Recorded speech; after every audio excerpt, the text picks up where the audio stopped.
would like to represent before you a beautiful action drama to focus the topic History of Women Empowerment.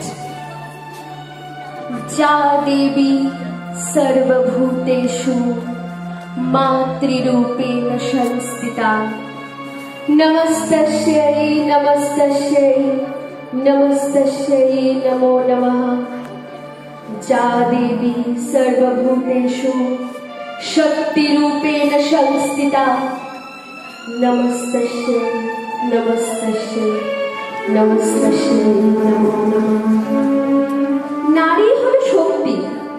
এই বিশ্ব ব্রহ্মাণ্ড সৃষ্টির মূলে নারী শক্তি। তারা মাতৃরূপে এই জগৎ সংসার লালন পালন করেন এবং সৃষ্টির ঐতিহ্যকে বজায় রাখেন। যুগ যুগ ধরে এই নারী পৃথিবীতে অধিষ্ঠাত্রী দেবী পূজনীয়। বৈদিক যুগে নারীর স্থান ছিল উচ্চে। সে যুগে নারীরা বেদ অধ্যয়ন করত এবং যজ্ঞে অংশগ্রহণ করত। নারীদের উপনয়ন হতো এবং গুরুগৃহে বাসকালে তাদের ব্রহ্মচর্য পালনের মধ্য দিয়ে বেদ বেদাঙ্গ উপনিষদ প্রভৃতি অধ্যয়ন করতে হতো। গুরুদেব, আমি বিশ্ববরা, আমি অপালা, আমি ইন্দ্রাণী, আমি লোপামুদ্রা আপনার কাছে এসেছি মন্ত্রবিদ্যা লাভ করতে। মন্ত্রবিদ্যা লাভ বড় কঠিন বৎস। কঠোর পরিশ্রম ও তপস্যার মাধ্যমে লাভ করতে হয়। তোমরা তা পারবে? আমরা পারবো গুরুদেব। তবে শুরু করো অধ্যয়ন। গুরুর কাছে শিক্ষা লাভের পর এই বিদুষী নারীগণ হয়ে ওঠেন মন্ত্রদ্রষ্টা। মন্ত্রে পারদর্শী কৌশল্যা ও তারাকে বলা হতো মন্ত্রবিদ। দ্রৌপদীকে বলা হতো পাণ্ডিতা। গার্গী, মৈত্রেয়ী, সুমাতা ব্রহ্ম সম্পর্কীয় আলোচনায় অংশগ্রহণ করতে বলে তারা ছিলেন ব্রহ্মবাদিনী। বৈদিক যুগে বাল্য বিবাহ হতো না। গুরুগৃহে ব্রহ্মচর্য পালনের পর তাদের বিবাহ হতো। বিবাহের সময় পূর্ণ স্বাধীনতা ও পূর্ণ সম্মান দেওয়ার উদ্দেশ্যে প্রচলিত ছিল স্বয়ংবর সভার। এই প্রথায় নারীরা নিজের মনোনীত মানুষকে নিজের জীবন সঙ্গী করে নিতে পারতেন।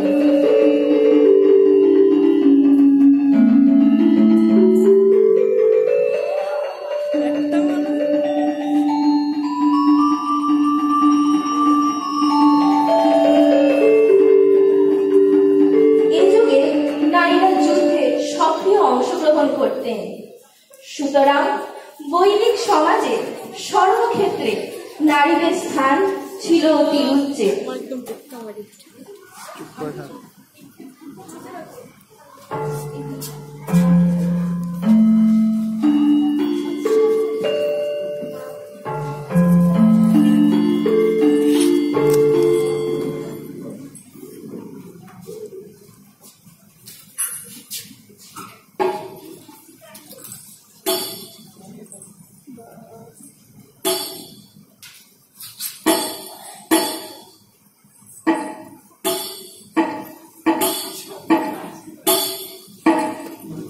এছাড়া নারীরা অধ্যাপনার কাজেও লিপ্ত থাকতেন।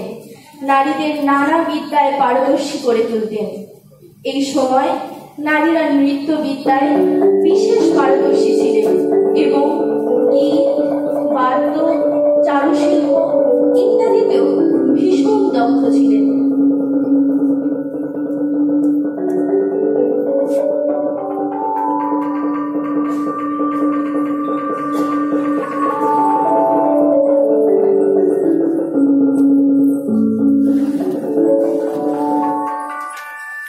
মধ্যযুগ ও নারী শিক্ষা।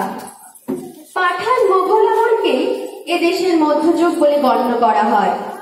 মধ্যযুগে বরাবরই শিক্ষার প্রধানত দুটি ধারা প্রচলিত ছিল, বৌদ্ধ শিক্ষা ও হিন্দু শিক্ষা।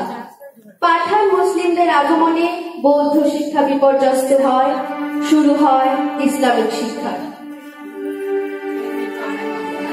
মধ্যযুগে নারী শিক্ষার পশ্চাৎপদ ঘটে।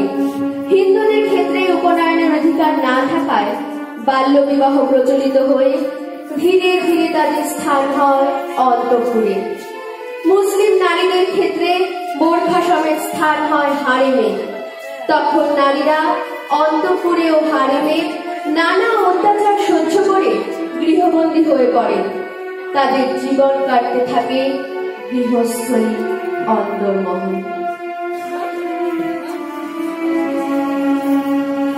মুঘলদের হাতিয়ে আবির্ভাব ঘটে ইংরেজ সরকারের। ব্রিটিশ আমলে বাইরে থেকে এক নতুন শিক্ষা ব্যবস্থার আমদানি ঘটে। ফলে 19বিংশ শতকে নারী শিক্ষার ধারা অনাদরে অবজ্ঞায় শুকিয়ে যেতে থাকে। নারী নির্যাতন, নারীর উপর অত্যাচার, মর্যাদাহীনতা ক্রমান্বয়ে বাড়তে থাকে। আত্মমর্যাদা রক্ষার্থে নারীরা গৃহবন্দী হতে বাধ্য হন। ফলে নারী শিক্ষা ব্যবস্থা ভেঙে পড়ে।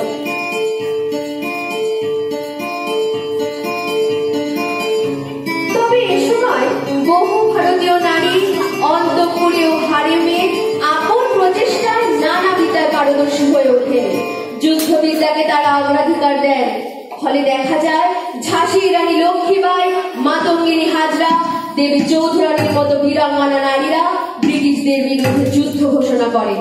তাদের নির্ভীকতা, বীরত্ব বর্তমান নারী সমাজকে এখনো অনুপ্রাণিত করে। আধুনিক যুগ তথা স্বাধীন ভারতে নারী শিক্ষা। স্বাধীনতা লাভের পর ভারতে নারী শিক্ষার উন্নয়নে একাধিক কমিশন ও কমিটি গঠিত হয়েছে। প্রতিটি কমিশনই নারী শিক্ষার প্রয়োজনীয়তার কথা উল্লেখ করেছেন। কেননা জনসংখ্যার নিরিখে নারী পুরুষ প্রায় সমান সমান। সংবিধানেও নারী পুরুষের সমান অধিকারের স্বীকৃতি আছে। সেক্ষেত্রে নারী শিক্ষা অবহেলিত হলে সমাজ দুর্বল হয়ে পড়বে। তাই জাতীয় কর্মক্ষেত্রে সকল স্তরে নারীর অংশগ্রহণ আবশ্যক। এই মর্মে সরকার বিভিন্ন কর্মসূচি গ্রহণ করেছে। প্রতিষ্ঠিত হয়েছে শিক্ষাঙ্গন। কন্যা সন্তানেরা স্কুলে, কলেজে, বিশ্ববিদ্যালয়ে ডিগ্রি লাভ করে পুরুষদের সমান আসনে বসেছে। কর্মক্ষেত্রে সকল দায়িত্ব পালন করে গৃহ সংসার আদিও করছেন সমান তালে। যদিও নারীরা সমাজ কর্তৃক লাঞ্ছিত ও নানা সমস্যার সম্মুখীন হচ্ছেন, তা সত্ত্বেও তারা আজ পিছিয়ে নেই। পুরুষদের ন্যায় আজকেও বা তারা ছাত্রী,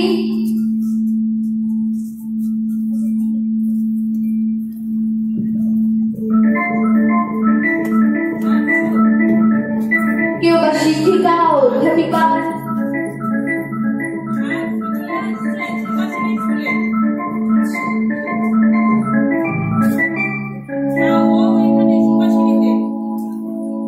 কেউ বা উকিল,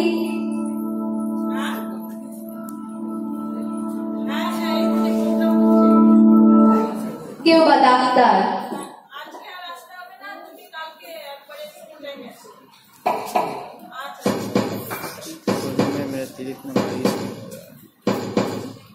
কেউ আবার ইঞ্জিনিয়ার।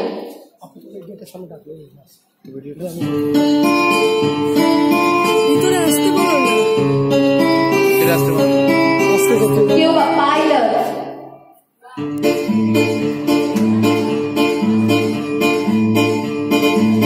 কেউ বা খেলোয়াড়।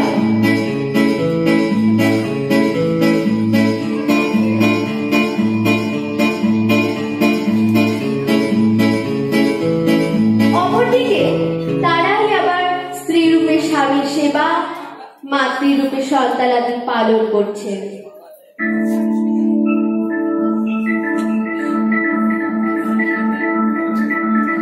বীরাঙ্গনা রূপে আর্মি নেভিতে যোগদান করে দেশকে রক্ষা করছেন তারাই।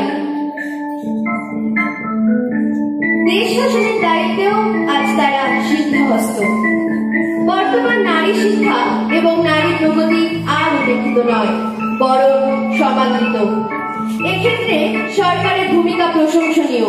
সরকারের নানা পদক্ষেপ, কন্যাশ্রী, শিক্ষাশ্রী, যুবশ্রী ইত্যাদি প্রকল্পের মাধ্যমে আর্থিক সহায়তা নারী শিক্ষার অগ্রগতির পথে এক দৃষ্টান্তমূলক কর্মসূচি।